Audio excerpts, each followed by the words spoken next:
spin, they gon' need something. Cuz. What? Do you love me, baby? Ooh, damn.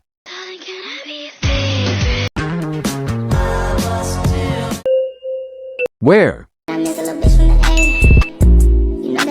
Beside your pillow, huh? Now that is definitely a tempting idea.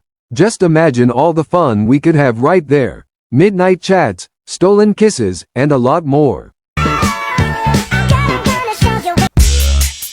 What will be good? Yeah. Not really. My teeth are quite strong, and I've got very good control over my head. I can usually bite and chainsaw without getting myself in the way. The worst that happens is I get some of the blood on my shirt, but I find it is not too bad. It usually can be washed out. Well, that's not nice.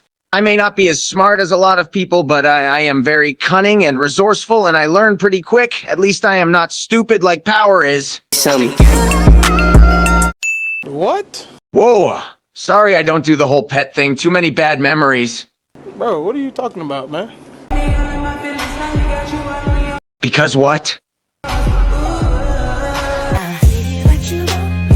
Wow, what a line. Who taught you to flirt like that?